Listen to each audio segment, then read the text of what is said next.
Pawsome peeps, today is Friday, November 8th, 2024, and you're watching the Weekly Paw. Hi, my name is Sean Patrick Hillman. I'm the editor-in-chief and co-publisher of Pet Lifestyles magazine.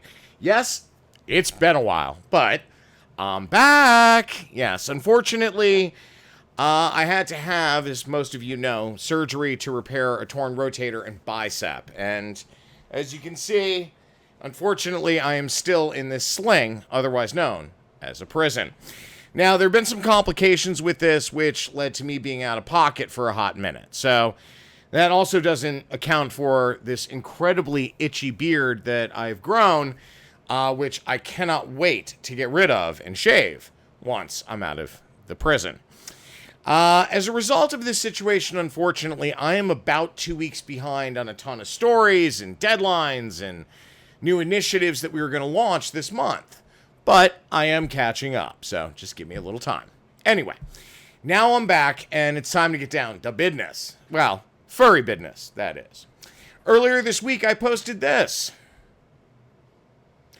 Yes, Animal Care Centers in New York City is in dire need of your help. Now, before I get too deep into this, there are some things you need to understand about municipal shelters and why humane euthanization is happening in such high volumes again.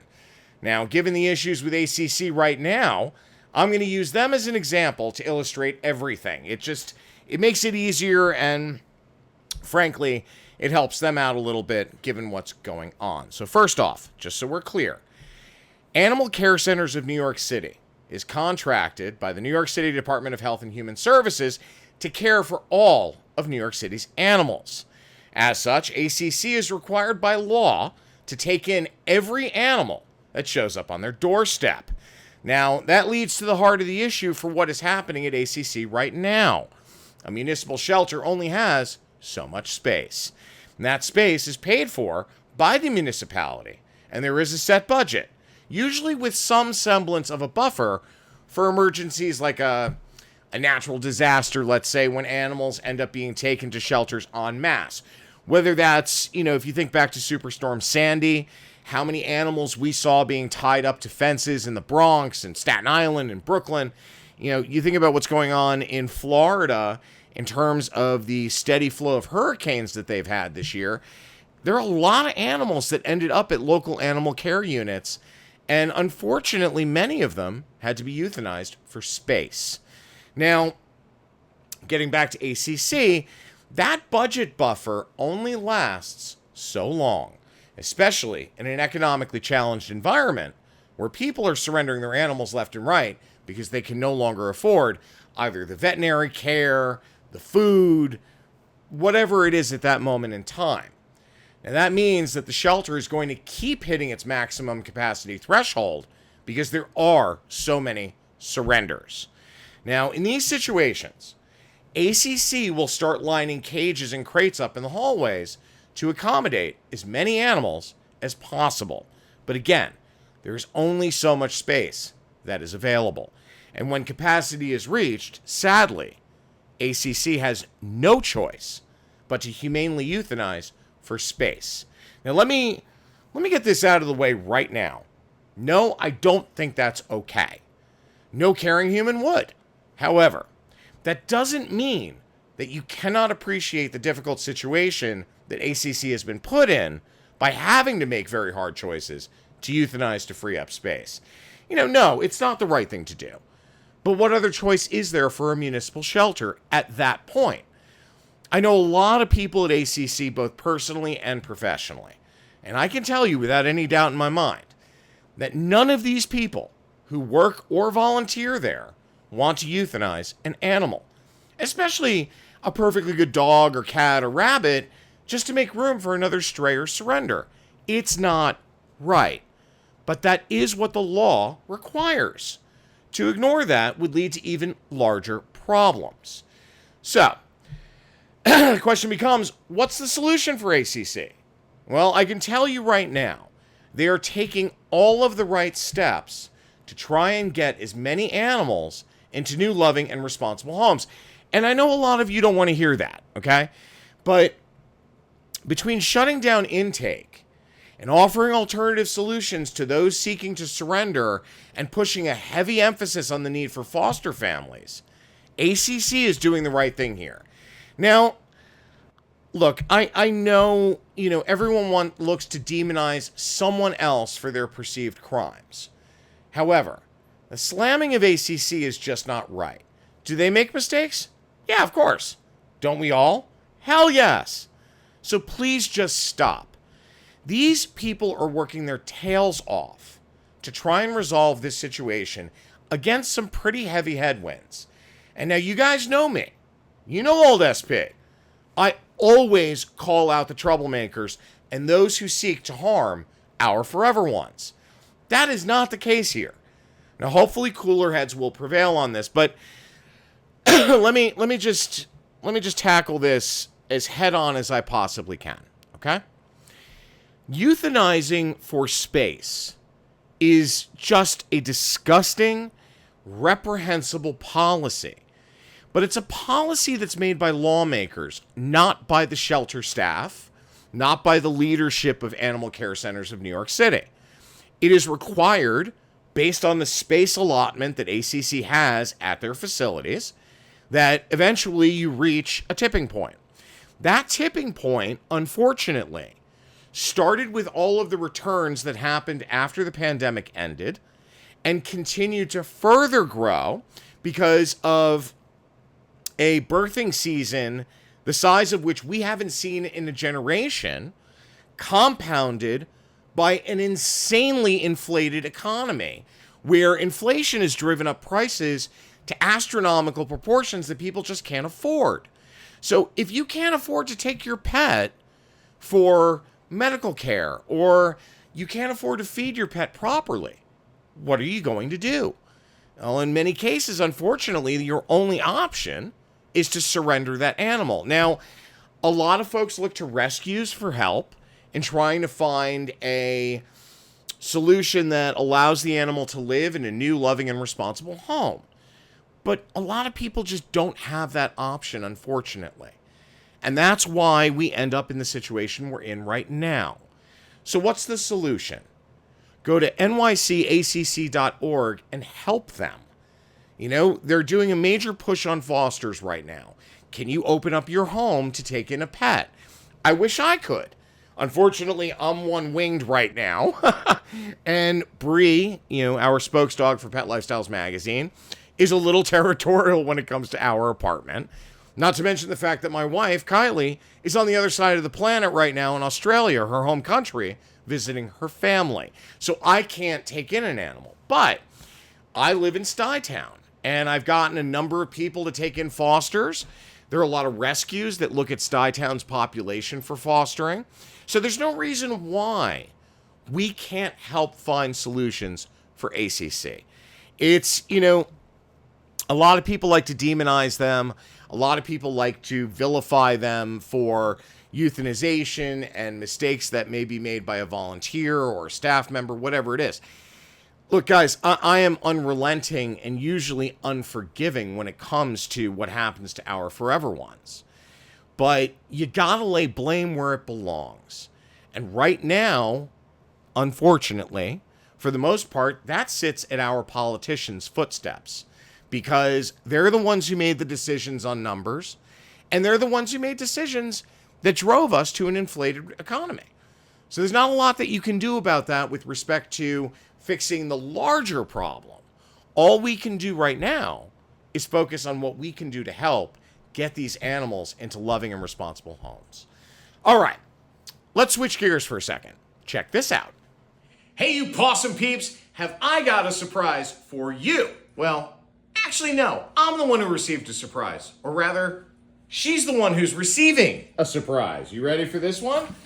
Our friends at Multipet sent a package for Bree to try out. Now, before I open this up, do you remember the name Lambchop? Lambchop was a sock puppet that showed up for the first time on the Captain Kangaroo show in March of 1956. Sherry had put together this beautiful little puppet that became literally America's sweetheart sock puppet. It's phenomenal. So you ready for this one? Look out, Bree. Ready? Ready to see? Watch this. What's that?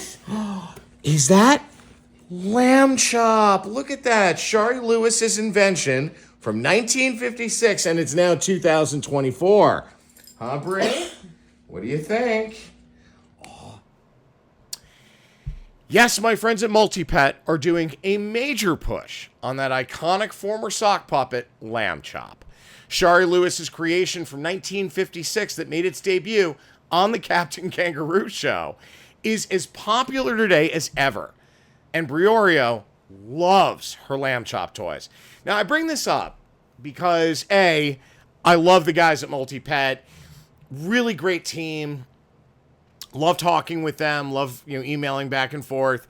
And, we are including them in our Holiday gift guide, which is coming out in about 10 days.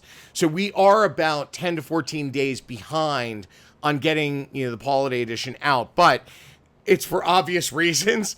And frankly, given the election and what happened, made a lot more sense for us to hold the issue for an extra week. So it gave me a little extra time to deal with this, and certainly to help finish curating the Holiday gift guide for our readers who are going to love what we have in store for them this year. Now, I will say this about Lambchop. Icons like this toy withstand the test of time for a reason. They're beautiful, they're adorable, they are applicable to multiple generations, and Lambchop is just so damn cute. But I will say this for Multipet, they have done an incredible job putting together an offering of such an iconic toy in so many different formats and ways, and it's all beautiful. Brie loves her Lambchop toys. So you're going to hear a lot more about those folks as we keep going. All right. Welcome to this week's Furry Friday. This is the part of the episode where we talk about adoptables and the shelter or rescue they come from. Now, as I'm just getting back on my feet and playing catch up in a very real way, this is going to be a very short episode. As a matter of fact, we're not going to do a full Furry Friday this week. But rest assured, next week we will be back to a full episode with all the bells, whistles, and adoptables. Now, instead, I want to talk about two organizations quickly that really need your help. ACC obviously being one of them. They really, really need your help in getting as many of their population into loving and responsible homes. To see what animals are up for adoption, please visit nycacc.org today. I'm bringing this up in a very real way up front because you can't forget what's about to happen. Winter is coming. Surrenders and strays during the winter are some of the hardest things to endure for the animal, for a volunteer or staff member, and certainly for those who unfortunately find themselves in a situation where they have to surrender their pet. The problem is, with ACC stopping intake right now, unless that situation is as dire gets, they just don't have any room. So we need to make space for more pets to come in so that they don't get euthanized. All right. So please join me in going to nycacc.org today, and hopefully you can help them find a solution to the problem. The other organization is Best Friends Animal Society. Now, you hear me talk about them all the time. They are our packmates and just the best animal welfare organization out there. Between their 6 life-saving centers, including the sanctuary, over 3,800 member organizations of the Best Friends Network, and their goal of a no-kill nation by 2025, as set forth by Julie Castle, their CEO, in 2016, they need your help now more than ever. To learn more about what you can do to help them, please visit bestfriends.org today. Both organizations, as a matter of fact, ACC is part of the Best Friends Network, as is a number of our regional shelters and rescues in the Northeast around New York, such as Mount Pleasant Animal Shelter in New Jersey that my friend Lori Coppola is the executive director of. She's actually being featured, or actually Mount Pleasant and Lori are being featured in the Holiday edition, which I'll get into next Friday on our next episode. I bring this up because what I want you to do is look at volunteering, fostering, adopting, and donating. Those are the 4 key ways you can help both of these organizations. Now, granted, ACC is a bit of a 911 right now for all the reasons we've already discussed. Best Friends overall is someone, or rather an organization, that I would suggest participating with as frequently as you can, whether that's directly through Best Friends or through the network and their partners. One way or the other, we all together can help save them all, and that is Best Friends' mission. So, check them out today. Again, bestfriends.org. All right. Welcome to this week's TGI Furry. This is the part of the episode where we show you a couple of memes we found throughout the week to hopefully end the episode with a smile or a laugh. And hopefully, we've done just that. All right, folks, I'm out of time and in a lot of pain. So stay pawsome, peeps. We'll see you next week.